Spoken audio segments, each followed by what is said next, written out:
So hello everyone. आज अभ्यास डीबीक्यू series में हम सेट नंबर 46 को डिस्कस करेंगे। माई सेल्फ आनंद सर और मैं जीएस और जीके की एक्सपर्ट फैकल्टी हूँ। मैंने अपनी इंजीनियरिंग एचबीटीआई कानपुर से की हुई है। मैं वेरियस सिविल सर्विस एग्जाम्स में अपीयर हुआ हूँ। यूपीएससी प्रीलिम 6 टाइम क्वालिफाइड किया हुआ है। यूपी पीसीएस राजस्थान पीसीएस के इंटरव्यू में अपीयर हुआ हूँ। देखिए, बहुत जल्दी नोटिफिकेशन आने वाला है। मार्केट में बहुत सारी र्यूमर्स चल रही हैं रिगार्डिंग एसएससी नोटिफिकेशन की। एसएससी कब नोटिफिकेशन इशू करेगा, कब नहीं करे, कब कौन सी डेट को इशू करेगा। तो इस सारी बातों में मत उलझिएगा। आप सिर्फ और सिर्फ फोकस करिए अपने सिलेबस पे, अपने प्रैक्टिस पे और अपने रिवीजन पे फोकस करिए। देखिए, आज नहीं तो कल एग्जाम तो आपका होके रहेगा। बस आपकी तैयारी जब मायने रखेगी ना कि क्या आपकी तैयारी, जिस डेट को एग्जाम कंडक्ट होना है तब तक आपकी तैयारी अच्छी है कि नहीं है। और मेक श्योर ये कम्पिटिटिव एग्जाम है और भी कम्पिटिटर्स मौजूद हैं, तो ये भी इंश्योर करिए कि आप हर वक्त कंपटीशन का पार्ट हैं कि नहीं है। चलिए, सेट नंबर 46 का पहला क्वेश्चन डिस्कस करते हैं। ये आपका स्टेटमेंट बेस्ड क्वेश्चन है और एसएससी के लेटेस्ट पैटर्न में स्टेटमेंट बेस्ड क्वेश्चंस का वेटेज काफ़ी बढ़ रहा है। ठीक है, पहला स्टेटमेंट पढ़ते हैं। Which of the following is are correct? निम्नलिखित में से कौन सा कथन सही है? ठीक है, स्टेटमेंट नंबर 1 क्या है? First law commission recommended Indian penal code 1860। प्रथम विधि आयोग ने भारतीय दंड संहिता 1860 की अनुशंसा की थी। तो देखिए, सबसे पहले देखिए, ये जो लॉ कमीशन होता है किस तरीके की बॉडी है? एक एग्जीक्यूटिव एडवाइजरी बॉडी है। एग्जीक्यूटिव एडवाइजरी बॉडी है आपकी। ठीक है, आप देखिए, संस्थाएं जो होती हैं, एक तो आपकी संवैधानिक संस्थाएं हैं, कॉन्स्टिट्यूशनल बॉडीज हैं, जैसे कि आपकी चुनाव आयोग हो गया, आपका यूनियन पब्लिक सर्विस कमीशन हो गया, स्टेट पब्लिक सर्विस कमीशन हो गया, पब्लिक सर्विस कमीशंस हो गए। ये सारी क्या संवैधानिक संस्था। फिर स्टैट्यूटरीज बॉडी होती है। स्टैट्यूटरीज बॉडीज में जैसे सीबीसी आपकी स्टैट्यूटरी बॉडी है, नेशनल ह्यूमन राइट कमीशन आपकी स्टैट्यूटरी बॉडी है। उसके बाद आती है नाइदर स्टैट्यूटरी और कॉन्स्टिट्यूशनल, या जिनको एग्जीक्यूटिव बॉडीज बोलते हैं। ये एग्जीक्यूटिव बॉडीज जो होती हैं, ये आपकी एग्जीक्यूटिव ऑर्डर के माध्यम से बनाई जाती हैं। जैसे कि आपका नीति आयोग हो गया, पहले आपका प्लानिंग कमीशन था। ये सब कैसी संस्थाएं? आपकी नाइदर स्टैट्यूटरी नॉर कॉन्स्टिट्यूशनल। ठीक है, अब लॉ कमीशन भी आपकी एक एग्जीक्यूटिव एडवाइजरी बॉडीज है। और ये किस मामलों में आपको जो वित्त आयोग, जो विधि आयोग है आपका आपका ये लीगल मैटर्स में जो भी आपके लॉ जो भी बनाए गए हैं उनकी रेलेवेंस को ये एनालाइज करता रहता है और गवर्नमेंट को सलाह देता रहता है। तो आपका, अच्छा, ये आपका लॉ कमीशन होगा। फर्स्ट लॉ कमीशन आपका लॉर्ड मैकाले ने इसकी अध्यक्षता की थी। आपकी लॉर्ड मैकाले की लीडरशिप में, उनकी चेयरमैनशिप में इसको गठित किया गया था। ठीक है, और जो अभी वर्तमान में जो 23rd आपका विधि आयोग है, ये इसके आपके अध्यक्ष कौन है? इसके अध्यक्ष हैं आपके रिटायर्ड जस्टिस दिनेश माहेश्वरी। दिनेश माहेश्वरी। ठीक है, तो ये स्टेटमेंट आपका सही हो गया। ठीक है, क्योंकि जो फर्स्ट लॉ कमीशन था उसने इंडियन पीनल कोड को कोडिफाई करने में महत्वपूर्ण भूमिका निभाई थी। अगला अगला स्टेटमेंट देखते हैं। Indian penal code 1860 has been completely replaced by the Bharatiya Nyaya संहिता 2023। तो भारतीय दंड संहिता 1860 को पूर्णतः भारतीय न्याय संहिता 2023 द्वारा प्रतिस्थापित कर दिया गया है। ये स्टेटमेंट भी आपका सही है। देखिए, अभी वर्तमान में जो हमारे क्रिमिनल लॉ रिफॉर्म्स के तहत गवर्नमेंट ने अभी 3 नए लॉ इंट्रोड्यूस किए हैं। आपका देखो, आईपीसी की जगह पे अब क्या आ गया है? आईपीसी 1860 की जगह पे आ गया है भारतीय न्याय संहिता 2023। और आपका इंडियन एविडेंस एक्ट 1872 की जगह पे क्या आ गया? भारतीय साक्ष्य अधिनियम आ गया है। और आपका जो क्रिमिनल प्रोसीजर कोड है उसकी जगह पे क्या आ गया? क्रिमिनल प्रोसीजर कोड 1973 की जगह पे क्या आ गया है आपका? भारतीय नागरिक सुरक्षा संहिता आ गई है। ठीक है, भारतीय नागरिक सुरक्षा संहिता आ गई है आपकी। ठीक है, तो ये 3 लॉज हैं जिनको उनकी जगह पे आपके भारतीय न्याय संहिता, भारतीय साक्ष्य संहिता भारतीय साक्ष्य अधिनियम और भारतीय नागरिक अ, सुरक्षा संहिता आ गई है। ठीक है, अब बीएनएस जो है आपका कब से लागू हुआ है? बीएनएस आपका 1 जुलाई 2024 से ये लागू हुआ है। मतलब कहने का क्या है कि 1 जुलाई 2024 से जितने भी मैटर्स हैं, जितने भी क्रिमिनल्स मैटर हैं, वो आईपीसी के तहत डील किए जा रहे हैं। और आपका जितना भी 1 जुलाई 2024 के बाद सारे मामले बीएनएस के तहत डील किए जा रहे हैं। ठीक है, जो बीएनएस है इसमें कितने चैप्टर्स हैं? 20 चैप्टर्स हैं। और सेक्शंस कितने हैं आपकी? 358 सेक्शंस हैं। यहाँ आईपीसी में आपके 23 चैप्टर थे और सेक्शंस कितने थे? 511 आपके चैप्टर्स थे। अच्छा, जो बीएनएस है इसमें कुछ नए ऑफेंस ऐड किए गए हैं, जैसे मॉब लिंचिंग को अच्छे से परिभाषित किया गया है।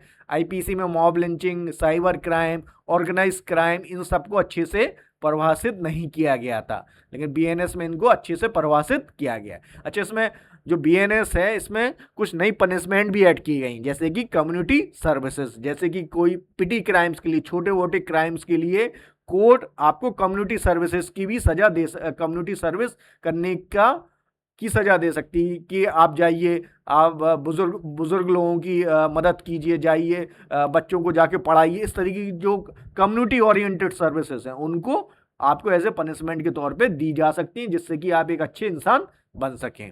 उसके बाद आप यदि हम सेक्शंस की बात करें तो बीएनएस में आपका जो मर्डर है वो आपका सेक्शन 103 ए में डील किया जा रहा है। कल्पेबल होमोसाइड आपका सेक्शन 105 में डील किया जा रहा है। अटेम्प्ट टू मर्डर आपका 109 में डील किया जा रहा है। रेप आपका 64 सेक्शन 64 बीएनएस की धारा में डील किया जा रहा है। गैंग रेप आपका सेक्शन 70 ए में परिभाषित किया गया है। चोरी आपका सेक्शन 303 2 में डील की जा रही है। चीटिंग आपका सेक्शन 318 क्लॉज 4 में डील किया जा रहा है। डिफेमेशन आपका सेक्शन 356। सारे बीएनएस में और आईपीसी की धाराओं में सारे में फर्क आ गया है। चलिए, अब आपका सही जवाब क्या रहेगा? बोथ, क्योंकि दोनों स्टेटमेंट आपके सही हैं, तो सही जवाब क्या रहेगा? ऑप्शन नंबर सी आपका सही जवाब रहेगा। अगला प्रश्न देखते हैं।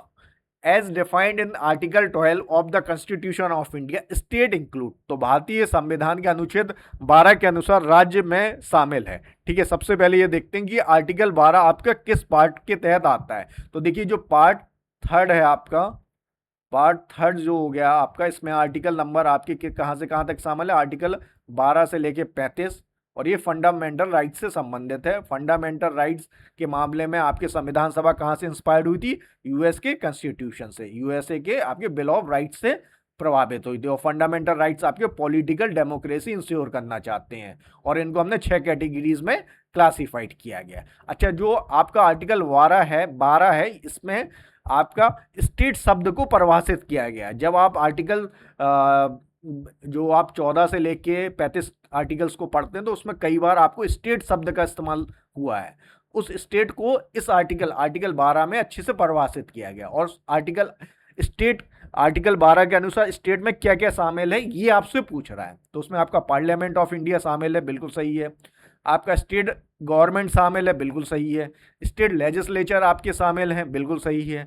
लोकल अथॉरिटीज़ इन इंडिया, भारत की स्थानीय प्राधिकरण संस्थाएं जैसे कि पंचायत है, म्यूनसिपालिटीज़ है, ये सब आपकी शामिल है, स्टेट की परिभाषा में शामिल है।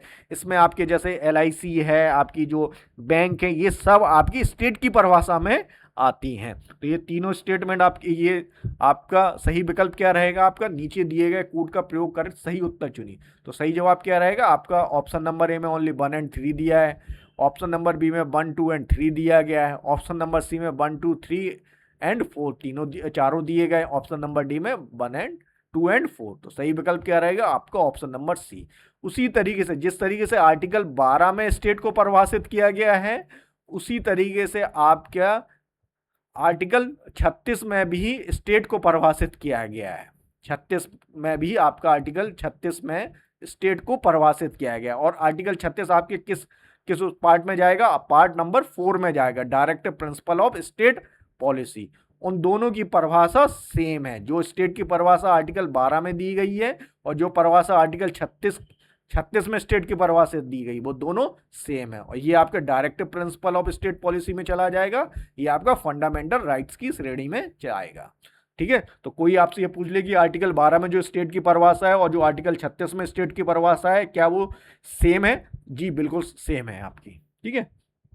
अगला प्रश्न देखते हैं, which of the following statement is are correct as per the constitution of India. तो भारतीय संविधान के अनुसार निम्नलिखित में से कौन सा कथन सही है? पहला स्टेटमेंट देखते हैं, the constitution 86th amendment act has added the right to education to the chapter of direct principle of state policy. तो संविधान के 86वां संविधान संशोधन अधिनियम ने शिक्षा के अधिकार को राज्य के नीति निर्देशक तत्वों के अध्याय में जोड़ा। तो ये स्टेटमेंट आपका गलत है, क्योंकि जो आपका 86 कॉन्स्टिट्यूशनल अमेंडमेंट था, कॉन्स्टिट्यूशनल अमेंडमेंट एक्ट हुआ, इसने आपका ये 2002 में पारित किया गया था। इसने आर्टिकल 21A के माध्यम से 21A के माध्यम से राइट टू एजुकेशन को क्या बनाया था? फंडामेंटल राइट, ठीक है, राइट टू एजुकेशन, ठीक है, फंडामेंटल राइट, ठीक है। तो ये आर्टिकल 21A आपका किस श्रेणी में जाएगा? ये आपका पार्ट थर्ड में जाएगा, क्योंकि फंडामेंटल राइट्स तो पार्ट थर्ड में मेंशन है, जबकि ये बात कर रहा है directive principle of state policy की। तो ये स्टेटमेंट आपका गलत है। Right to work and right to education are both fundamental rights and directive principle of state policy. राज्य कार्य का अधिकार और शिक्षा का अधिकार दोनों ही मौलिक अधिकार तथा राज्य के नीति निर्देशक तत्व हैं। तो राइट टू वर्क आपका डायरेक्टिव प्रिंसिपल में मेंशन है, ये आपका फंडामेंटल राइट्स में मेंशन नहीं है। Directive principle of state policy में आर्टिकल नंबर 41 में ये चीज मेंशन की गई है। किसके बारे में? राइट टू वर्क के बारे में बात कही गई है। तो ये स्टेटमेंट आपका गलत हो जाएगा, ठीक है। अच्छा, फंडामेंटल राइट जो आपके डायरेक्टिव प्रिंसिपल है उसमें भी आपका क्या ऐड है? आपका एजुकेशन से संबंधित है। आर्टिकल 45 जो है आपका 86वां संविधान संशोधन के माध्यम से आर्टिकल 45 का जो सब्जेक्ट मैटर था उसको बदल दिया गया था। अब क्या सब्जेक्ट मैटर है? अभी आर्टिकल 45 किसके बारे में बात कर रहा है? अब ये बात कर रहा है early childhood care and education up to 6 year. ये ईयर आप याद रखिएगा, जबकि आपका जो राइट टू एजुकेशन है ये आपका 6 to 14 ईयर्स तक के लोगों के लिए, बच्चों के लिए लागू होता है। तो आर्टिकल 21 क्या बोल रहा है? Free and compulsory education for children age 6 to 14 years, ठीक है। अच्छा, जो 86वां संविधान संशोधन है इसने आपका फंडामेंटल ड्यूटीज में नया आर्टिकल ऐड किया था, आर्टिकल नंबर 11 ऐड किया था, ठीक है। और वो क्या कह रहा है कि माता पिता या अभिभावकों का कर्तव्य है कि वे 6 से 14 वर्ष के बच्चों के लिए शिक्षा दिलाएं, ठीक है। तो ये 3 बदलाव किए थे आपके 86वां संविधान संशोधन आप के माध्यम से। आपका आर्टिकल नंबर 21 ऐड किया गया था, जो आर्टिकल 45 है उसका सब्जेक्ट मैटर बदल दिया गया। उसके बाद आर्टिकल नंबर जो 51 ये है उसमें एक नया फंडामेंटल ड्यूटीज ऐड की गई थी, 11th फंडामेंटल ड्यूटी ऐड की गई थी इसके माध्यम से। और उसका उस आर्टिकल को मतलब उस आर्टिकल ने क्या आपका कि माता पिता और अभिभावकों का कर्तव्य है कि वो 6 से 14 वर्ष तक के बच्चों को शिक्षा दिलाएं, ठीक है।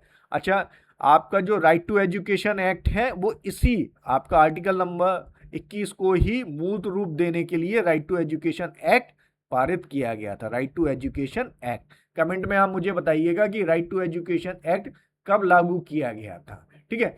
अच्छा, राइट टू वर्क के लिए आपका मनरेगा, जिसको आप जी रामजी एक्ट बोलते हैं, और जी रामजी एक्ट के तहत आपको राइट टू वर्क एक आपका स्टैट्यूटरी राइट है, आपका एक वैधानिक राइट है, ठीक है। तो याद रखिएगा, राइट टू वर्क आपका एक स्टैट्यूटरी राइट है, ना कि कोई फंडामेंटल राइट है, ठीक है। अब आपके दोनों स्टेटमेंट आपके गलत हैं, तो सही विकल्प क्या रहेगा? ऑप्शन नंबर डी आपका सही विकल्प रहेगा, क्योंकि इसमें ही नाइदर 1 और नॉट 2 मेंशन्ड है। अगला प्रश्न देखते हैं, who among the following was responsible for demarcating the borders between India and Pakistan during the partition इन 1947। तो 1947 में विभाजन के दौरान भारत और पाकिस्तान के बीच सीमा निर्धारण के लिए निम्नलिखित में से कौन जिम्मेदार था? और आपके ऑप्शंस क्या क्या हैं? सिरिल रेडक्लिफ, ऑप्शन बी क्या है आपका? मोर्टिमर ड्यूरेंट, हेनरी मैकमोहन और आर्थर बेल्फोर। तो देखिए कौन जिम्मेदार था? आपका रेडक्लिफ लाइन। जो भारत और पाकिस्तान के बीच में जो सीमा का निर्धारण हुआ वो आपका रेडक्लिफ लाइन के माध्यम से होता है, ठीक है। तो सही विकल्प क्या रहेगा आपका, ये ऑप्शन आपका सही विकल्प रहेगा। डूरंट लाइन आपका किस किस के बीच में, डूरंट लाइन अभी वर्तमान में पाकिस्तान और अफगानिस्तान के बीच की लाइन है, ठीक है। अफगानिस्तान इस डूरंट लाइन को नहीं मानता है और इसीलिए पाकिस्तान और अफगानिस्तान में आए दिन लड़ाई चलती रहती। मैकमोहन लाइन आपकी किस किस के बीच में है, मैकमोहन लाइन आपकी इंडिया और चाइना के बीच में है, इंडिया और चाइना के बीच में है मैकमोहन लाइन। और LAC line of actual control भी आपकी इंडिया और चाइना के बीच में है, ठीक है। एलओसी आपकी इंडिया और पाकिस्तान के बीच में है, एलओसी आपकी इंडिया और पाकिस्तान के बीच है। और बैलफोर आपका किससे संबंधित है, एक बैलफोर डिक्लेरेशन हुआ था, बैलफोर डिक्लेरेशन हुआ था, ये आपका फिलिस्तीन से संबंधित है डिक्लेरेशन, ये आपका फिलिस्तीन से संबंधित है, फलस्तीन फलस्तीन से संबंधित है, ठीक है। अगला प्रश्न देखते हैं, which one among the following statement about doctor Muthulakshmi Reddy a freedom fighter is not correct. स्वतंत्रता सेनानी डॉक्टर मुथुलक्ष्मी रेड्डी के बारे में निम्नलिखित में से कौन सा कथन सही नहीं है। पहला ऑप्शन क्या है, she was the first girl student to be admitted into a men's college, वे पुरुष महाविद्यालय में प्रवेश पाने वाली पहली छात्रा थी, ये स्टेटमेंट आपका सही है, ठीक है। She was the first women legislator in British India, वे ब्रिटिश भारत की पहली महिला विधायक थी, ये स्टेटमेंट आपका सही है, ये आपकी मद्रास लेजिस्लेटिव असेंबली की मेंबर बनी थी आपकी, ठीक है। उसके बाद सी वॉज अ मेडिसिनल प्रोफेशनल, वे चिकित्सा क्षेत्र से संबंधित है, ये स्टेटमेंट भी आपका सही है।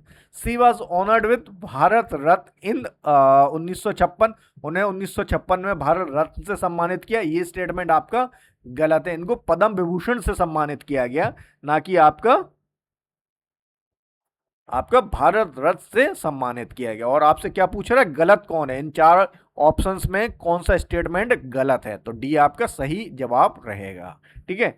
इन्होंने आपका देवदासी सिस्टम के अगेंस्ट काम किया, इन्होंने आद्यार जो है आपका यहाँ पे कैंसर इंस्टीट्यूट की स्थापना में बहुत मदद की, कैंसर इंस्टीट्यूट। अच्छा, कमेंट में आप मुझे बताइए कि बताइएगा भारत की पहली महिला कौन है जिनको भारत रत्न से सम्मानित किया गया। अगला प्रश्न देखते हैं, question number 6, which instrument is used to measure the blood pressure manually, रक्तचाप का मैनुअली मापने के लिए किस उपकरण का उपयोग किया जाता है। और आपके ऑप्शन क्या है, स्पेगोमीटर्स, सेंट्रीफ्यूज, इलेक्ट्रोफोरेसिस, और ऑप्शन डी है थर्मल साइक्लर। तो आपको स्पेगोमीटर्स का यूज किस में किया जाता है, ब्लड प्रेशर को मेजर करने में। और नॉर्मल ब्लड प्रेशर आपका कितना होता है, ये नॉर्मल ब्लड प्रेशर आपका रहता है 120 और 80 के बीच में, mm of SG, mm of SG, ठीक है। ये नॉर्मल ब्लड प्रेशर की रेंज है, याद रखिएगा। सेंट्रीफ्यूज का क्या कहाँ यूज किया जाता है, यहाँ सेंट्रीफ्यूज का वहाँ इस्तेमाल किया जाता है जहाँ पे डेंसिटी डिफरेंट होती है और सब्सटेंस को सेपरेट किया जाता है। तो सेंट्रीफ्यूज किस प्रिंसिपल पे वर्क करता है, आपका डेंसिटी बेस्ड सेपरेशन टेक्निक है ये आपकी, ठीक है। तो सेंट्रीफ्यूज हो गया। थर्मल लेयर का होता है, used in PCR to amplify DNA, ठीक है। अगला प्रश्न देखते हैं, myopia is also known as, myopia को किस नाम से जाना जाता है। और ऑप्शन क्या है, फार साइडेडनेस, दूर दृष्टि दोष, नियर साइडेडनेस, निकट दृष्टि दोष, कैटरैक्ट, मोतियाबिंद, और प्रिस्कोबिया, ठीक है, डी। ठीक है, तो सही जवाब क्या रहेगा आपका, देखिए मायोपिया एक eyes related disorder, eyes related issue है, एक आइज संबंधी समस्या है जिसमें व्यक्ति को मायोपिया में क्या होता है, पास की चीजें दिखाई देती हैं आपको। जो व्यक्ति मायोपिया से पीड़ित होता है उसको पास की वस्तुएं दिखाई देती, लेकिन दूर की वस्तुएं नहीं दिखाई देती हैं। तो इसको क्या बोलते हैं, इसको आप बोलते हैं नियर साइडेडनेस, याद रखिएगा, नियर साइडेडनेस, नियर साइडेडनेस। याद रखने का तरीका क्या है कि मायोपिया में आपको पास की चीजें दिखाई देंगी, दूर की नहीं दिखाई देगी। और इसको सही किसके माध्यम से किया जाता है, इसको सही किया जाता है आपका कॉनकेव लेंस के माध्यम से, कॉनकेव लेंस के माध्यम से इसको सही किया जाता है। मायोपिया के अपोजिट होता है हाइपर मायोपिया, हाइपर मायोपिया जिसको आप फार साइडेडनेस भी बोलते हैं, फार साइडेडनेस। और इसमें आपको क्या होता है, इसमें आपको दूर की चीजें अच्छे से दिखाई देती हैं लेकिन पास की चीजें अच्छे से नहीं दिखाई देती। और इसमें आप कौन सा लेंस यूज करते हैं, कॉन्वेक्स लेंस के माध्यम से इसको करेक्ट किया जाता है।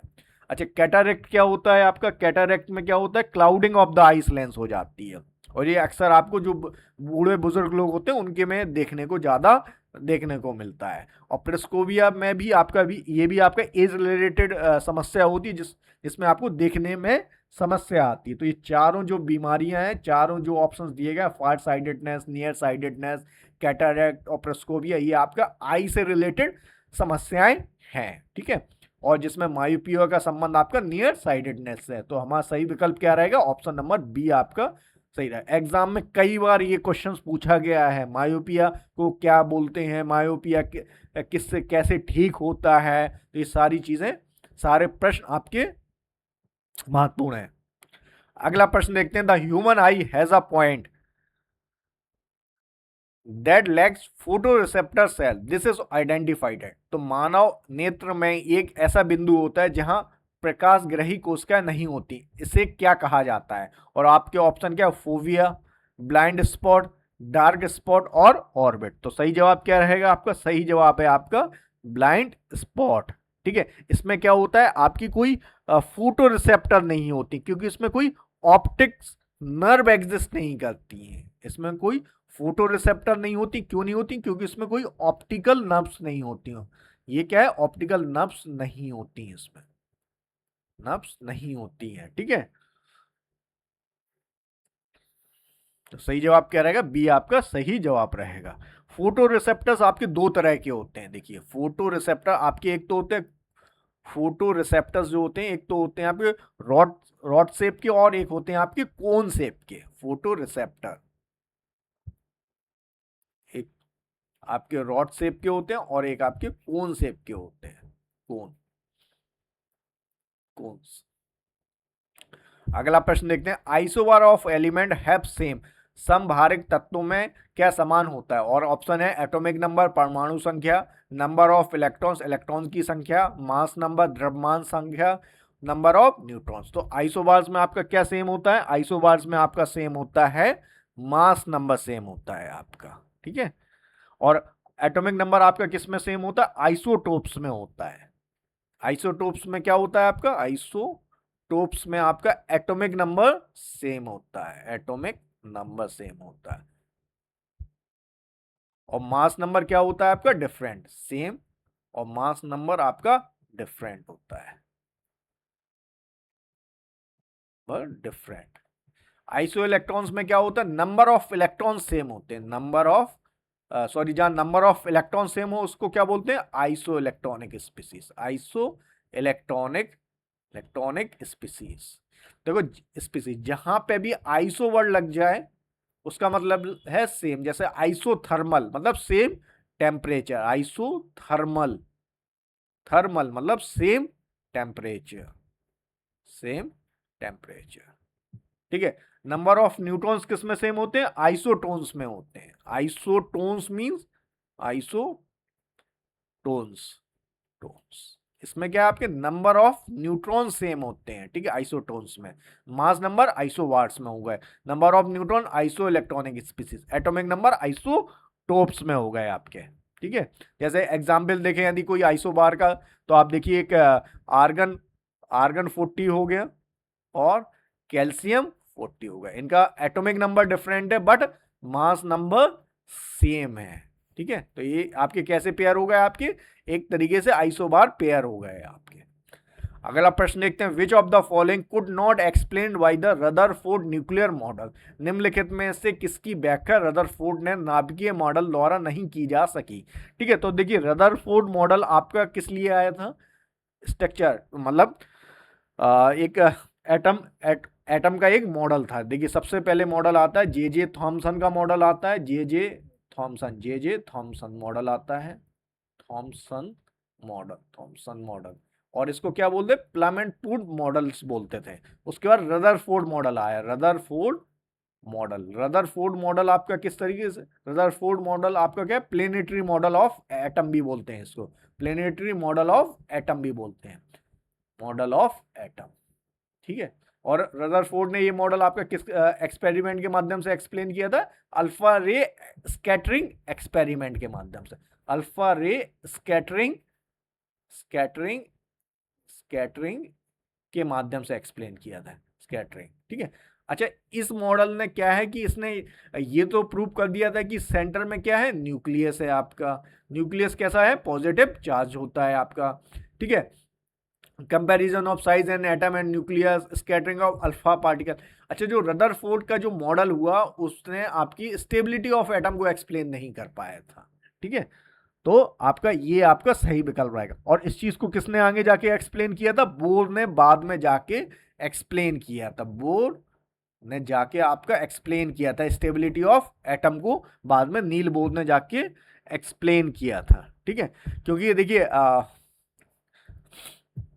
Which one among the following define flexi worker in India, Bharat में फ्लेक्सी वर्कर्स को निम्नलिखित में से कौन परिभाषित करता है। और आपके ऑप्शन क्या है, formal contract staff employed through organise contract, संगठित अनुबंध के माध्यम से नियुक्त औपचारिक संविदा कर्मचारी।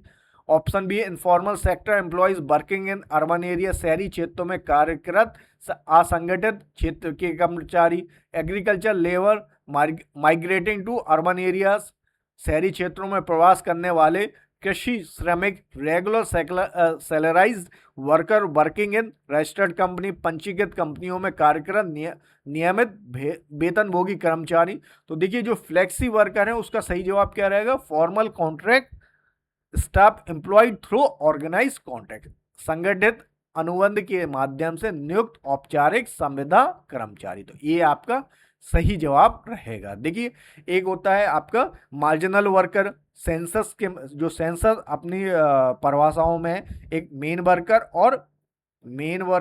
और एक आपका क्या है, आपका मार्जिनल वर्कर हो गया। इसको कौन परिभाषित करता है, सेंसस। मार्जिनल वर्कर वो होता है जिसके पास आपका 183 दिन से कम काम होता है, या 6 महीने से कम काम होता है, 6 मंथ से। और मेन वर्कर जिसके पास 6 महीने से ज्यादा या 183 दिन से ज्यादा कार्य होता है। आज एक नए वर्कर्स है, गिग वर्कर्स भी आ गए, गिग वर्कर्स होते हैं।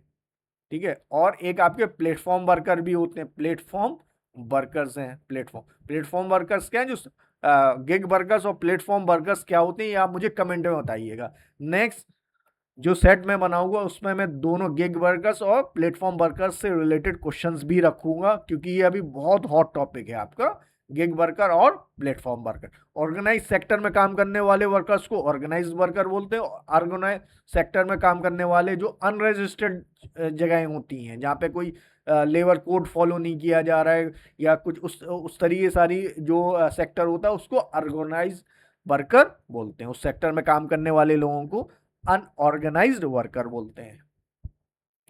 अगला प्रश्न देखते हैं, which one among the following about the Ajivikas is not correct, आजीविका के बारे में निम्नलिखित में से कौन सा कथन सही नहीं है। तो देखिए, जैसे बुद्धिज्म आपका एक ट्रेडिशन हुआ, आपका जैनिज्म एक ट्रेडिशन हुआ, उसी तरीके से आजीविका भी आपका एक ट्रेडिशंस हुआ। आजीविका आपका किस पे विश्वास करते हैं, डेस्टिनी, इनके लिए डेस्टिनी, भाग्य ही सब कुछ होता है। और ये इसको किसने आजीविका को किसने बढ़ावा दिया था, ये आपके मकाइली गोसल ने, मकाइली। आपके जो आजीविका से कौन एसोसिएटेड हैं, जैसे कि महात्मा बुद्ध आपके बुद्धिज्म से एसोसिएटेड है, महावीर जैन आपके जैन से एसोसिएटेड है, उसी तरीके से मकाइली गोसल आपके किससे संबंधित हैं, आपके ये आपके संबंधित हैं आपके आजीविका से, जितनी ये 12 वर्ग केव्स हैं आपकी, 12 वर्ग केव्स हैं आपकी बिहार में, 12 वर्ग केव्स हैं, ये आपकी आजीविका से जुड़ी हुई हैं, आजीविका सेक्ट से जुड़ी हुई 12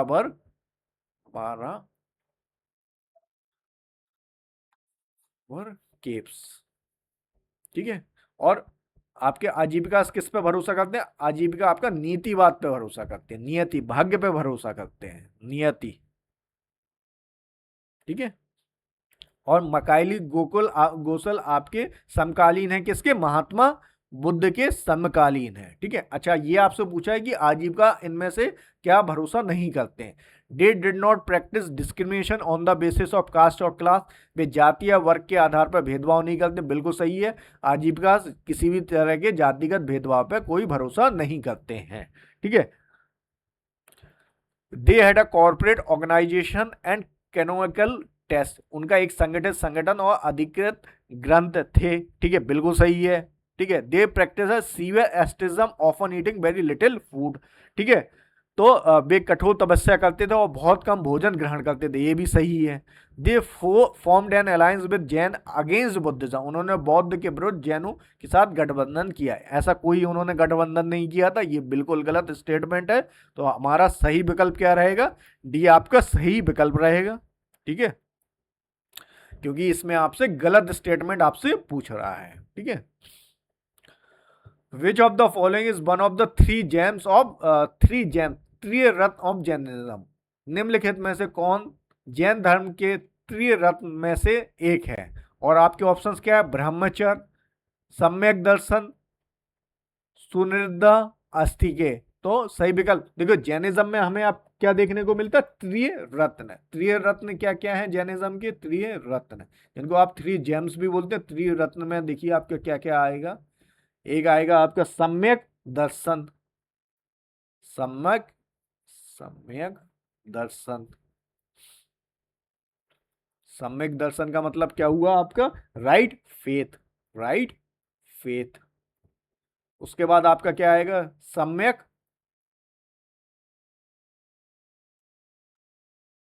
ज्ञान, सही ज्ञान होना चाहिए आपको। Right knowledge, right knowledge. ठीक है। उसके बाद आपका क्या है? सम्यक, सम्यक चरित्र होना चाहिए। राइट करेक्ट, राइट कंडक्ट होना चाहिए, राइट कंडक्ट। तो ये त्रिरत्न है आपके, त्रिरत्न हो गए आपके। ये जैनिज्म में आपको देखने को मिलता है त्रिरत्न। तो इसका सही विकल्प क्या रहेगा? ऑप्शन नंबर बी आपका सही जवाब रहेगा। अच्छा, अब इनके पंचव्रत देखते हैं। इनके में, इनमें पहली चीज क्या है? पंच अहिंसा। जैनिज्म किसको बढ़ावा देता है? 5 सिद्धांतों को बढ़ावा दे रहा है। अहिंसा को बढ़ावा दे रहा है। सत्य, सत्य पे पंचभूत है इनके। अस्थि का है, नॉन स्टीलिंग को बढ़ावा देता है कि भाई आप किसी तरीके से चोरी चपाटी मत करें। ब्रह्मचर्य को जोड़ता है, आपको ब्रह्मचर्य को फॉलो करने की बात कर। अपिग्रह, नॉन पॉजेशन। तो ये पंच महाभूत हैं किसके? जैनिज्म के। ठीक है। जैनिज्म में कितने तीर्थंकर्स हुए आपके?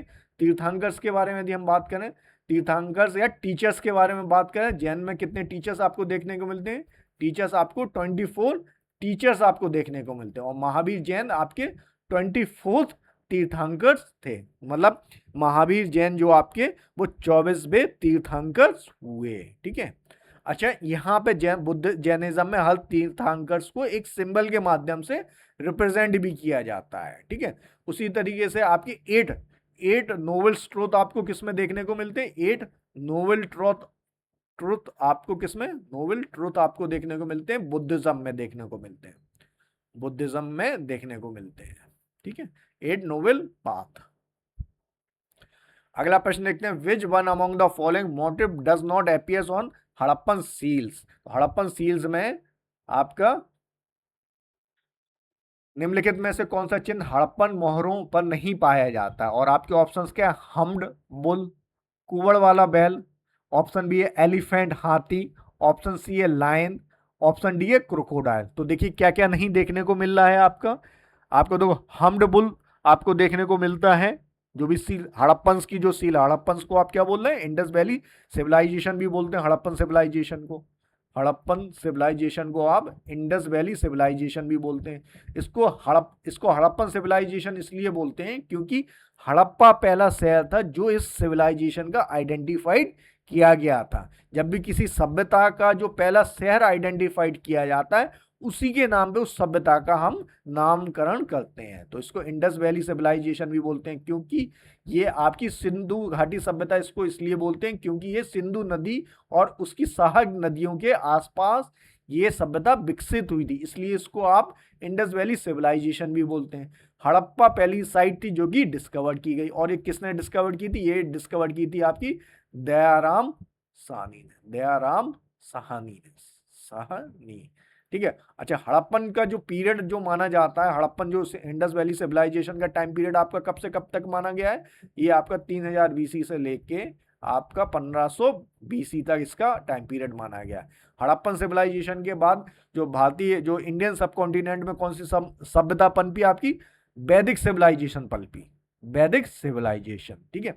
हड़प्पन सिविलाइजेशन आपकी पहली अर्बन सिविलाइजेशन, इसको फर्स्ट अर्बन सिविलाइजेशन भी बोलते हैं, फर्स्ट अर्बन सिविलाइजेशन बोलते हैं, सिविलाइजेशन भी बोलते हैं, सिविलाइजेशन भी बोलते हैं। सेकेंड सेकेंड अर्बन सिविलाइजेशन कौन सी रही आपकी? सेकेंड अर्बन सिविलाइजेशन आपकी महाजनपदा वाले पीरियड को देखने को मिलता है, क्योंकि उस पीरियड में आपके बहुत सारे जनपदास, महाजनपदास इमर्ज हुए। ठीक है। तो जो सेकंड सिविलाइजेशन है आपकी 6th सेंचुरी से लेके 4th सेंचुरी बीसी के पीरियड को हम बोलते हैं सेकंड अर्बन सिविलाइजेशन। और ये जो पीरियड है आपका 1500 बीसी से लेके आपका 1500 बीसी से लेके आपका 600 बीसी तक, ये आपका कौन सा पीरियड रहा? आपका 1500 से लेके 600 बीसी का जो पीरियड होता है, ये आपका वैदिक सिविलाइजेशन का पार्ट होता है, वैदिक सिविलाइजेशन का पार्ट होता है। और वैदिक सिविलाइजेशन को भी हम दो कैटेगरीज में बांटते हैं। एक तो 1500 से लेके आपका 1000 बीसी के पीरियड को आप बोलते हैं ऋग वैदिक पीरियड, बीसी वाला जो पीरियड होता है इसको बोलते हैं ऋग वैदिक पीरियड या अर्ली वैदिक पीरियड भी बोलते हैं इसको। और उसके बाद आपका क्या आता है? लेटर वैदिक पीरियड। लेटर वैदिक पीरियड आपका 1000 बीसी से लेके 600 बीसी के बीच में आपका लेटर वैदिक पीरियड बोलते हैं उसको, लेटर वैदिक पीरियड देगा। ठीक है। तो ये इस तरीके से हम क्लासिफिकेशन करते हैं अपने एंशिएंट इंडिया का, एंशिएंट हिस्ट्री का क्लासिफिकेशन करते हैं। अच्छा, कमेंट में आप मुझे बताइएगा जब आपका हड़प्पन सिविलाइजेशन की खोज हुई उस वक्त आपके आर्कियोलॉजिकल सर्वे ऑफ इंडिया के डायरेक्टर जनरल कौन थे? दयाराम साहनी ने तो आपके हड़प्पा की खोज की, ठीक है, लेकिन उस वक्त आपके कौन डायरेक्टर जनरल थे आर्कियोलॉजिकल सर्वे ऑफ इंडिया की? ठीक है। अब हम इनकी सील्स के बारे में बात करें। हड़प्पन सिविलाइजेशन की जो सील्स थी उसमें आपको कुवड़ वाला बैल देखने को मिलता है, एलिफेंट आपको देखने को मिल रहा है, क्रोकोडाइल्स भी क्या बोलते हैं उसको, क्रोकोडाइल्स भी आपको देखने को मिल रहा है, क्रोकोडाइल या घड़ियाल आपको देखने को मिल रहा है, लेकिन आपको लायन का सिंबल देखने को नहीं मिलता है। ठीक है। तो सही विकल्प क्या रहेगा आपका? ऑप्शन नंबर सी आपका सही विकल्प रहेगा। और क्या क्या हम हड़प्पन सिविलाइजेशन के बारे में जानते हैं?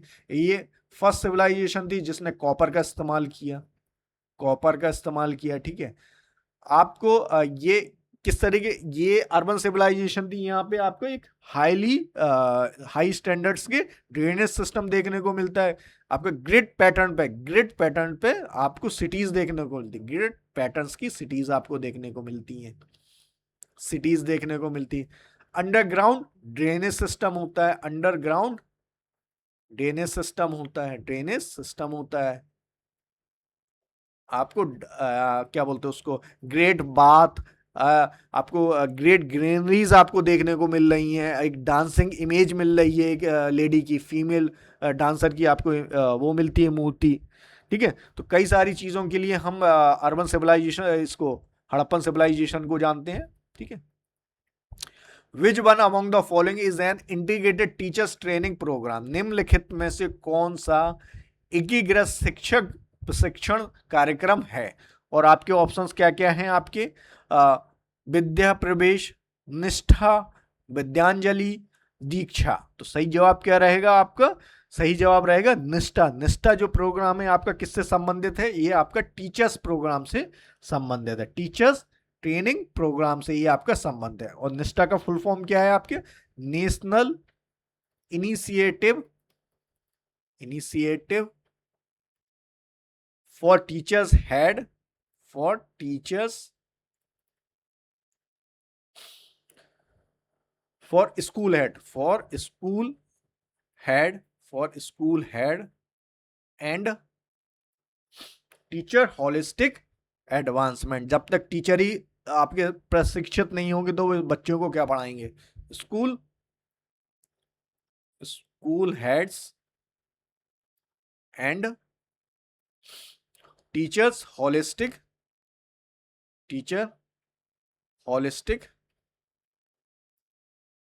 Assessment, advancement.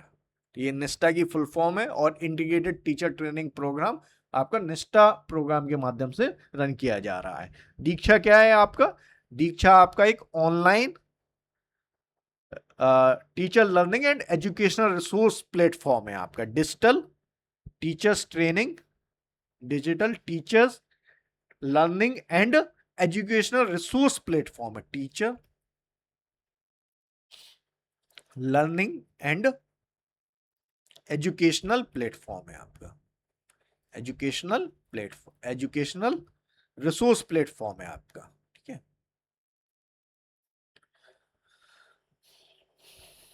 और विद्यांजलि क्या है आपका? विद्यांजलि एक वॉलेंटरली पार्टिसिपेशन इनिशिएटिव है फॉर स्कूल्स। ठीक है, विद्यांजलि। अगला प्रश्न देखते हैं। In alignment with the guidelines of NEP 2020 पोषण भी पढ़ाई भी was launched under which one among the following programme. तो एनईपी क्या है? नेशनल एजुकेशन पॉलिसी 2020 के माध्यम के दिशा निर्देशों के अनुरूप पोषण भी पढ़ाई भी निम्नलिखित में से किस कार्यक्रम के अंतर्गत शुरू किया गया है? और आपके ऑप्शंस क्या है? इंटीग्रेटेड टीचर ट्रेनिंग प्रोग्राम, एकीकृत शिक्षक प्रशिक्षण कार्यक्रम, पिछले वाले प्रश्न में हमने देखा। इससे क्या संबंधित है आपका? निष्ठा प्रोग्राम हो गया। विद्या प्रवेश हो गया। विद्या प्रवेश क्या है?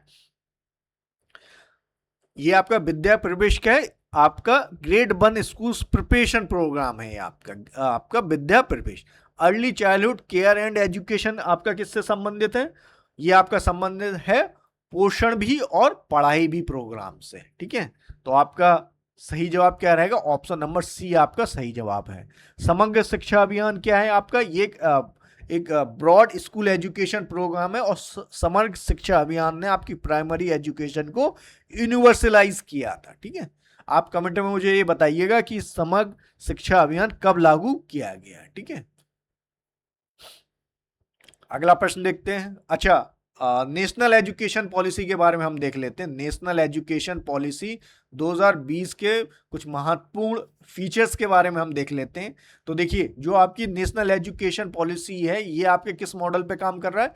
5+5+3+5+3+3+4 मॉडल पे कार्य कर रही है। ठीक है, और ये आपके जो 10+2 जो अर्ली सिस्टम था उसको ये रिप्लेस कर रही है। ठीक है, अच्छा, ये आपका किस पे फोकस कर रही है? जो आपकी न्यू एजुकेशन पॉलिसी है ये आपकी critical thinking and discovery based learning की बात कर रही है। ठीक है, तो यदि आपसे ये पूछा जाता है कि क्या जो न्यू एजुकेशन पॉलिसी है वो किस चीज़ पे फोकस कर रही है? वो फोकस कर रही है आपकी critical thinking and discovery based learning पे फोकस कर रही है। इसमें आपका मदर टंग पे फोकस किया जा रहा है। Mother tongue up to grade 5 तक आपकी पढ़ाई मदर टंग में की जाएगी और इसमें एक निरंतर कंटिन्यूस स्कूलिंग सिस्टम पे बात कही गई है। ठीक है, आपका वोकेशनल ट्रेनिंग आपका क्लास 6 से स्टार्ट करने की बात कही। वोकेशनल ट्रेनिंग बहुत ज़रूरी है। ठीक है, असेसमेंट के लिए आपका प्रकाश एक पोर्टल बनाया गया, उसके माध्यम से आपका ये असेसमेंट किया जा रहा है। गोल क्या है आपका?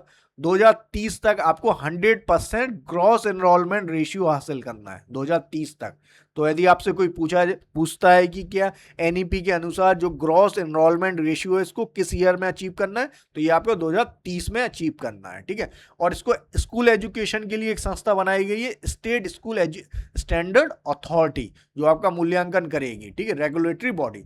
वहीं हायर एजुकेशन के लिए 4 year multidisciplinary undergraduate programme, जो आपकी एनईपी 2020 है, ये आपकी मल्टी डिसिप्लिनरी पे बहुत फोकस कर रही है। ठीक है, बाकी 2035 तक ये आपके 50% आपका gross enrolment education, higher education में आपका 50% ग्रॉस एनरोलमेंट रेशियो हासिल करना चाहता है। ये इसका गोल है, लक्ष्य है। ठीक है, और क्या गठित किया जा रहा है? Higher education commission of India. ये इंपॉर्टेंट फीचर्स हैं आपके एनईपी 2020 के। अब देखिए, इंडिया में जो आपके बहुत सारे एजुकेशन पॉलिसीज पे बहुत सारे कमीशन और कमेटी गठित की गई, तो उन्हीं के विषय में हम एक बार अध्ययन कर लेते हैं अच्छे से। तो जो चार्टर एक्ट 1813 आया, उसमें सबसे पहले एजुकेशन के क्षेत्र में कदम उठाए गए थे। उसमें 1 लाख रुपए आपके खर्च किए जाने थे किस में, किस फील्ड में, एजुकेशन की फील्ड में, ठीक है। लेकिन ये रुपए खर्च नहीं हो पाए थे, ठीक है। उसके बाद आता है आपका Macaulay minute. Macaulay minute Bharat की एजुकेशन सिस्टम के लिए बहुत महत्वपूर्ण है, ठीक है। तो मैकाले माइन्यूट ने जो एंग्लो और जो वर्नाकुलर डिबेट चल रही थी, एंग्लो मतलब एंग्लो और वर्नाकुलर डिबेट जो चल रही थी, एंग्लो और ओरिएंटलिस्टिक, एंग्लो और ओरिएंटलिस्टिक टेलिस्टिक डिबेट जो चल रही थी, उसको समाप्त किया था। अब ये क्या डिबेट थी? डिबेट एंग्लोसिस्टिक जो लोग थे वो ये बोल रहे थे कि भारत में इंग्लिश एजुकेशन को बढ़ावा दिया जाना चाहिए, जबकि जो ओरिएंटलिस्टिक थे उनका कहना था कि भारत की जो एजुकेशन, जो शिक्षा पद्धति है बहुत संपन्न है और हमें उसी एजुकेशन को बढ़ावा देना चाहिए। लेकिन जो मैकाले आए, मैकाले माइन्यूट के माध्यम से आपका इंग्लिश एजुकेशन को बढ़ावा दिया गया कि भाई भारत में, मैकाले का मानना था कि भारत में यदि हमें लंबे समय तक राज्य करना है तो भारत में एक ऐसी क्लास को विकसित करना पड़ेगा जो कि दिखने में तो भारतीय हो लेकिन सोचने में आपके अंग्रेज हो। इसी को बोलते हैं मैकाले माइन्यूट, इसी को बोलते हैं मैकाले मेंटेलिटी भी बोलते हैं, ठीक है। क्योंकि उनका पर्पस था कि जो इस मैकाले माइन्यूट का ओवरऑल पर्पस ये था कि हमें क्लेरिकल क्लास स्टेप बनानी है भारत में, जो कि क्लेरिकल नेचर के काम करती रहे और सोचने समझने वाले जितने भी कार्य हैं वो आपके अंग्रेज करते रहे, ठीक है। तो इसने इंग्लिश एजुकेशन को बढ़ावा दिया। फिर आपको 1854 में आता है वुड डिस्पैच, इसको क्या बोलते हैं? Magna carta of English education भी बोलते हैं, ठीक है। उसके बाद आपका हंटर कमीशन आता है 1882 में। इसने आपका किस पे फोकस किया था? Primary education of vernacular languages पे। वर्नाकुलर लैंग्वेजेस मतलब देसी भाषाएं जो होती हैं। फिर आपका इंडियन यूनिवर्सिटी एक्ट 1904 आया, जिसने आपके जो लॉर्ड कर्जन के टाइम पे, ये आता है आपका लॉर्ड कर्जन के टाइम पे आता है, और लॉर्ड कर्जन का ओवरऑल फोकस ये था कि ज़्यादा से ज़्यादा गवर्नमेंट नियंत्रण हासिल किया जाए। तो इसने आपके यूनिवर्सिटी सिस्टम में ज़्यादा से ज़्यादा गवर्नमेंट के नियंत्रण पे फोकस किया। उसके बाद सैडलर कमीशन आता है आपका 1917 में आता है। इसने आपका एक रिकमेंडेड किया था कॉलेज सिस्टम को, ठीक है। उसके बाद हार्डॉक कमेटी आई 1929 में, focus on the quality in primary education. उसके बाद बर्दा कमीशन, बर्दा स्कीम आपकी 1937 में, इसमें गांधी जी जो बेस्ड एजुकेशन थी उसके बारे में बात कही, ठीक है। फिर सार्जेंट प्लान है 1944 में आता है, ठीक है। उसके बाद आप देखिए, ये आपके आजाद भारत का पहला कमीशन था, एजुकेशन कमीशन, राधा कृष्णन आयोग था, ठीक है। इसी के माध्यम से आपका राधा कृष्णा कमीशन पे किसने फोकस किया? यूनिवर्सिटी एजुकेशन पे, और इसी के माध्यम से आपका यूनिवर्सिटी ग्रांट कमीशन स्टैब्लिश हुआ। फिर मुदलियर आयोग आया आपका, इसने सेकेंडरी एजुकेशन पे फोकस किया, ठीक है। उसके बाद कोठारी कमीशन, कोठारी कमीशन बहुत इंपॉर्टेंट है क्योंकि इसी के आधार पे आपकी नेशनल एजुकेशन पॉलिसी जो आपकी 1968 आती है वो आपकी कोठारी कमेटी पे ही बेस्ड थी, ठीक है। उसके बाद आपके देखो कोठारी कमेटी में किसके बारे में बात कही? 10+2+3 सिस्टम पैटर्न पर फॉलो बात कही गई थी, ठीक है। और 6% जीडीपी का हिस्सा करने की बात कही गई थी। फिर ईश्वर भाई पटेल कमेटी आती 1977 में, ठीक है। उसके बाद आपका देखो यदि नेशनल नॉलेज कमीशन आया, फिर एसपाल कमेटी आई, फिर जस्टिस वर्मा कमीशन 2012 में आता है, ठीक है। तो आप देखिए कितनी एजुकेशन पॉलिसी भारत में आ चुकी है। एक तो देखिए आपकी नेशनल एजुकेशन पॉलिसी, जो पहली पॉलिसी आई आपकी 1968 में आई। फिर आपकी नेशनल एजुकेशन पॉलिसी आपकी 1986 में आती है। फिर नेशनल एजुकेशन पॉलिसी आपकी 2020 में आती है। तो 3 एजुकेशन पॉलिसीज आ चुकी है हमारे देश में, ठीक है। जिसमें सबसे ज़्यादा महत्वपूर्ण अभी जो है एग्जाम के दृष्टिकोण से वो नेशनल एजुकेशन पॉलिसी 2020 हमारे लिए सबसे ज़्यादा महत्वपूर्ण है, ठीक है। और ये उसकी कुछ इंपॉर्टेंट प्रोविजंस हैं। अगला प्रश्न देखते हैं। अगला प्रश्न है आपका, the order of Mubarak al Kabir is the highest national award of. The order of Mubarak al Kabir किस देश का सर्वोच्च राष्ट्रीय पुरस्कार है? ऑप्शन क्या क्या है आपके? ऑप्शन है आपका इजिप्ट, ऑप्शन बी है कुवैत, ऑप्शन सी है बहरीन, ऑप्शन डी है यूनाइटेड अरब अमीरत। तो सही जवाब क्या रहेगा? इसका सही जवाब है आपका ऑप्शन नंबर बी, आपका सही जवाब है, ठीक है। और 2024 में जो भारत के प्रधानमंत्री हैं, प्रधानमंत्री नरेंद्र मोदी को इस सम्मान से सम्मानित किया गया था। पीएम मोदी को इस सम्मान से सम्मानित किया गया था। जबकि यूएई का हाईएस्ट ऑर्डर कौन सा, हाईएस्ट नेशनल अवार्ड कौन सा है आपका, order of Zayed, order of Zayed.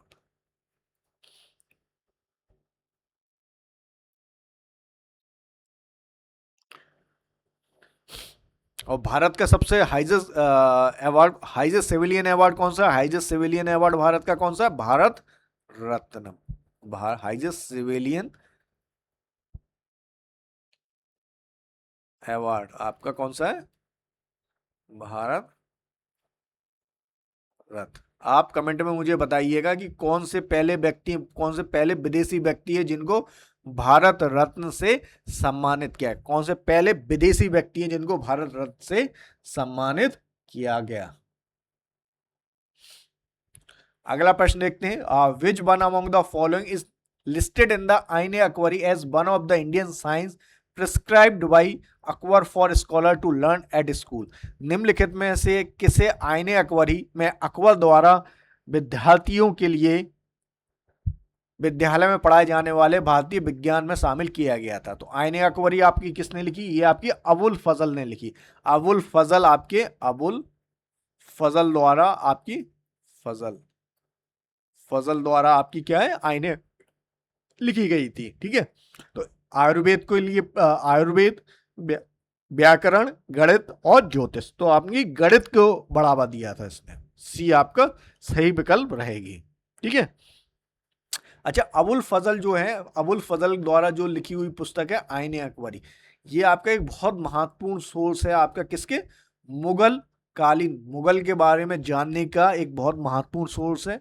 Mughal और अकबर के शासन को जानने का एक बहुत महत्वपूर्ण सोर्स है आपका एक। ठीक है, तो ठीक है, सी आपका सही विकल्प रहेगा। अगला प्रश्न देखते हैं, the force with which earth attract an object is called, वह बल जिसे पृथ्वी किसी वस्तु को आकर्षित करती है कहलाता है। ठीक है, और आपके ऑप्शंस क्या क्या हैं, ऑप्शन है वेट ऑफ द ऑब्जेक्ट वस्तु का भार, मास ऑफ द ऑब्जेक्ट वस्तु का द्रव्यमान, डेंसिटी ऑफ द ऑब्जेक्ट वस्तु का घनत्व, मैग्नीट्यूड ऑफ द ऑब्जेक्ट वस्तु का परिणाम। तो सही विकल्प क्या रहेगा, वेट ऑफ द ऑब्जेक्ट। ठीक है, और वेट कैसे निकालते हैं, मास इंटू, आपका वेट निकाला जाता है mg के माध्यम से, जहां पे m क्या है, मास हो गया आपका, द्रव्यमान हो गया, g क्या है, ग्रेविटेशनल पुल हो गया। ठीक है, जबकि mass of the object constant रहता है। ठीक है, ये कांस्टेंट रहता है आपका, जबकि वेट आपका किस पे डिपेंड कर रहा है, ग्रेविटेशनल पुल पे डिपेंड करता है। ठीक है, ठीक है, तो W इक्वल टू आपका mg होता है। ठीक है, इसीलिए आपका वेट जो होता है वो अर्थ पे अलग होता है, और अर्थ पे वेट और मून पे वेट अलग क्यों होता है, क्योंकि आपका जो अर्थ का ग्रेविटेशनल पुल होता है वो आपके मून के ग्रेविटेशनल पुल से ज्यादा होता है, इसलिए आपका वेट भी ज्यादा होता है। जबकि मास अर्थ पे और मून पे कांस्टेंट रहता है। जबकि डेंसिटी क्या है, डेंसिटी होती है आपकी mass upon volume. Density is equal to क्या होती है आपकी, mass upon volume, mass upon volume. ठीक है, मैग्नीट्यूड का मतलब क्या है, अमाउंट कितना है।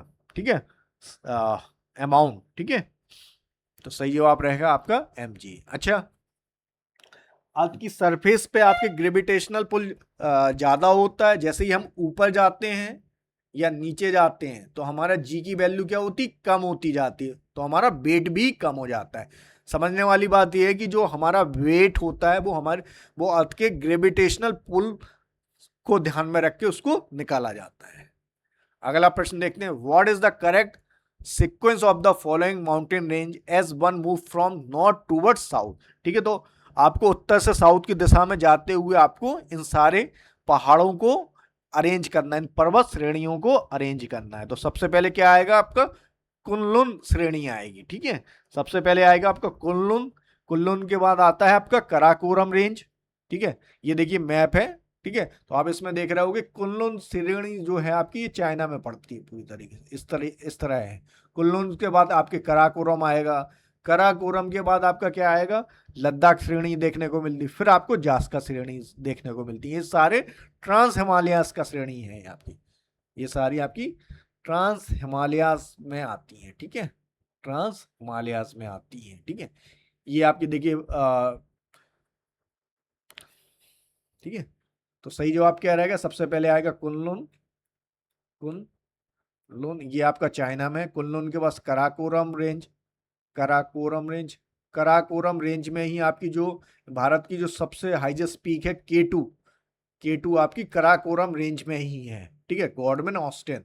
उसके बाद आपकी लद्दाख रेंज है, उसके बाद आपकी क्या है, लद्दाख रेंज है, लद्दाख रेंज है। उसके बाद आपकी कौन सी रेंज है, जास्कर रेंज, जास्कर रेंज।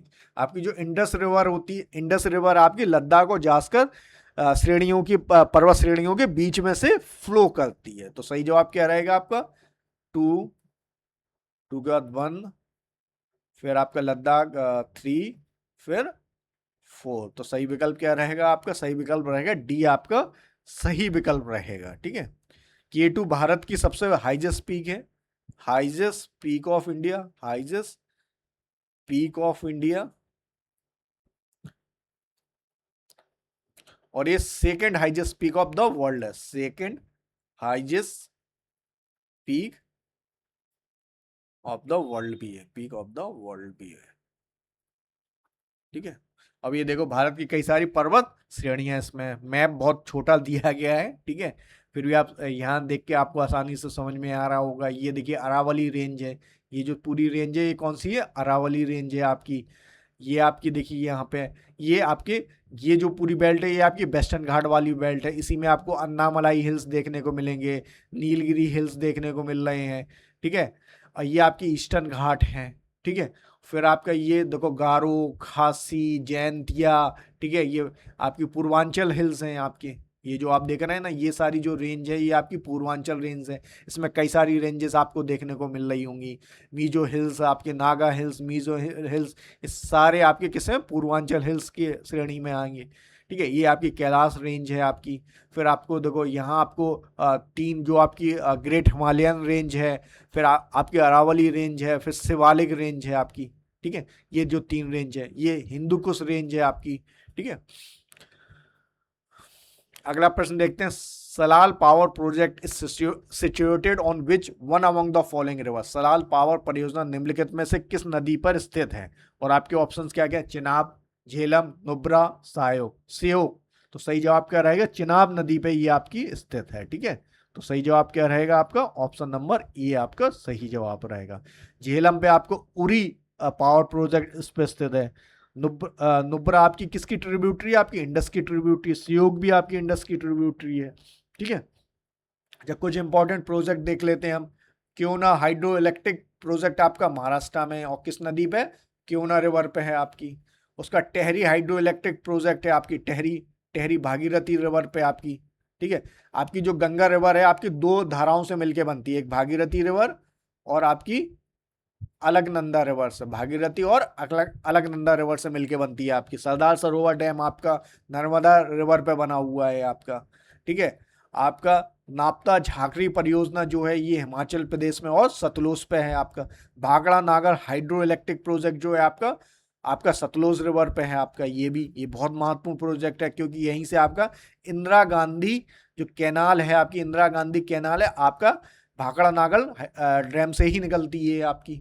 उसके बाद Indira Sagar hydro electric project है मध्य प्रदेश में। सुबनसरी लोअर, ये सुबनसरी आपकी किसकी ट्रिब्यूटरीज है, ब्रह्मपुत्र की, और ये आपकी अरुणाचल में है। रामागुंडम परियोजना आपकी तेलंगाना में है। चमेरा परियोजना आपकी हिमाचल प्रदेश में। डलहस्टी हाइड्रो इलेक्ट्रिक प्रोजेक्ट आपका जम्मू एंड कश्मीर पे, ये भी आपका चिनाब रिवर पे है, ठीक है। अगला प्रश्न देखते हैं, which of the following statement with reference to the saline soil in India is are correct, ठीक है। तो भारत में लवणीय मिट्टी के संदर्भ में निम्नलिखित में से कौन से कथन सही हैं। ऑप्शन क्या है, they are rich in nitrogen, इनमें नाइट्रोजन प्रचुर मात्रा में होती है, ठीक है। तो ये स्टेटमेंट आपका गलत है, क्योंकि इनमें आपका नाइट्रोजन और ऑर्गेनिक मैटर्स बहुत कम मात्रा में पाए जाते हैं। इनमें क्या पाए जाते हैं, इनको सलाइन सॉइल क्यों बोल रहे हैं, क्योंकि इनमें सॉल्ट्स की मात्रा बहुत अधिक होती है। तो एक्सेस सॉइल्ट है, लैक नाइट्रोजन और organic matter, and organic matter, ठीक है। तो ये स्टेटमेंट गलत। They occur in arid and semi arid region and in waterlogged and swampy areas. ये सूक्ष्म एवं अर्ध सूक्ष्म क्षेत्रों तथा जल भराव एवं दलदली क्षेत्रों में पाई जाती है। ये स्टेटमेंट आपका सही है। ठीक है, तो सही विकल्प क्या रहेगा? ऑप्शन नंबर बी आपका सही जवाब रहेगा, क्योंकि ऑप्शन नंबर कथन 2 ही आपका सही है, तो बी आपका सही जवाब रहेगा। ठीक है, अच्छा इन सलाइन सॉइल को और क्या किस किस नाम से जानते हैं हम? सलाइन सॉइल को आप कलार सॉइल, कलार सॉइल के नाम से भी जानते हैं, कलार। ठीक है, इसको आप ऊसर सॉइल के नाम से भी जानते हैं, ऊसर। और कई जगह पे इसको रेहा के नाम से भी जाना जाता है। ठीक है, और इनमें क्या होता है? एक्सेस ऑफ, क्या एक्सेस है? Excess of salt, excess of salt. ठीक है, अगला प्रश्न देखते हैं। The theme of the fourth India Africa forum summit is, चौथे भारत अफ्रीका फोरम शिखर सम्मेलन का विषय है। ठीक है, और आपके ऑप्शंस क्या क्या हैं? Africa rising partnership for development, Africa rising विकास के लिए साझेदारी। ऑप्शन बी है India Africa growth and sustainability, Bharat Africa विकास और सततता। Inspirit India Africa strategic partnership for innovation resilience and inclusive transformation, नवाचार लचीलापन और समावेशी परिवर्तन हेतु भारत अफ्रीका रणनीतिक साझेदारी। ऑप्शन डी क्या है आपका? ऑप्शन डी है strategic corporation for new global order, नई वैश्विक व्यवस्था के लिए रणनीतिक सहयोग। तो सी आपका सही जवाब रहेगा। ठीक है, नवाचार को बढ़ावा देना, लचीलापन और समावेशी परिवर्तन हेतु भारत अफ्रीका रणनीतिक साझेदारी, तो सी आपका सही विकल्प रहेगा। अगला प्रश्न देखते हैं। Consider the following statement regarding national technology day in India, तो भारत में राष्ट्रीय प्रौद्योगिकी दिवस के संबंध में निम्नलिखित कथनों पर विचार कीजिए। ऑप्शन ए क्या है? National technology day is observe every year on 11 May in India, Bharat में राष्ट्रीय प्रौद्योगिकी दिवस प्रत्येक वर्ष 11 मई को मनाया जाता है। ये स्टेटमेंट आपका बिल्कुल सही है। क्यों मनाया जाता है वो स्टेटमेंट नंबर 2 में दिया गया। The day commemorate the Pokhran second nuclear test conducted in 1988 at the Pokhran test range in Rajasthan.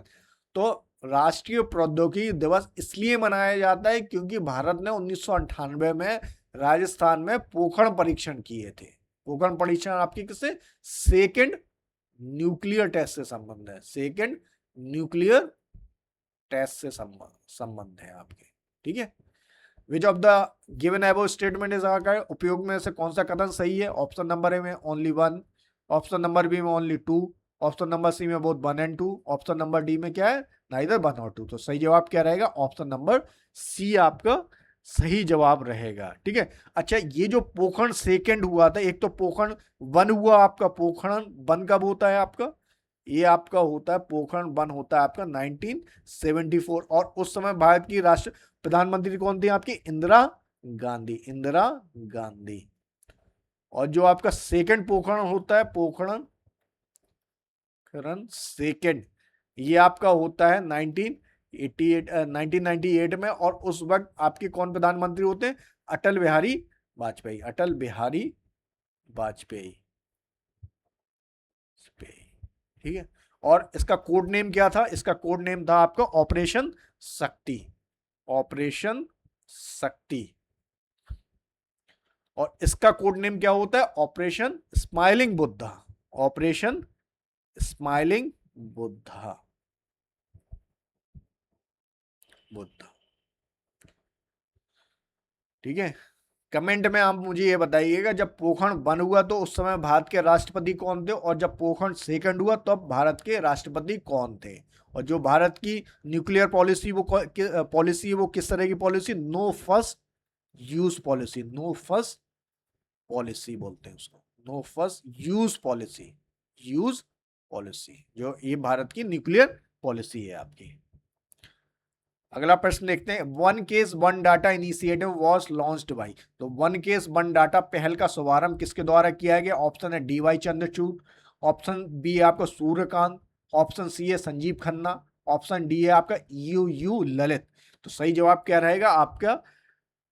Justice chief justice of India Suryakant द्वारा इस इनिशिएटिव की शुरुआत की गई है।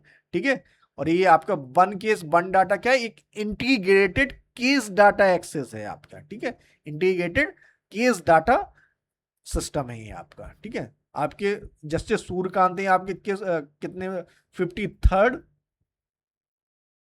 चीफ जस्टिस ऑफ इंडिया है, ठीक है। अच्छा, आपका जो है जितने भी आपके सुप्रीम कोर्ट से संबंधित आर्टिकल हैं वो कहाँ पे मेंशन है, आपके पार्ट 5th में चैप्टर नंबर 4 जो है, इसमें आपके आर्टिकल आते हैं, आर्टिकल नंबर 124 से लेके 147 जो है आपके सुप्रीम कोर्ट से संबंधित है। तो इतना याद रखिएगा, कोई आपसे ये भी सीधा सीधा पूछ सकता है कि सुप्रीम कोर्ट से संबंधित आर्टिकल किस पार्ट में मेंशन है, तो पार्ट 5th में वो मेंशन है, पार्ट 5th में वो चैप्टर नंबर 4 में मेंशन है। और कितने आर्टिकल है, आर्टिकल नंबर 124 से लेके 147, और आर्टिकल एक नंबर 134 से आपका जो सुप्रीम कोर्ट का गठन हुआ है, स्टैब्लिशमेंट आपका 124 से हुआ है, ठीक है। तो सही जवाब क्या रहेगा, बी आपका सही जवाब रहेगा, ठीक है।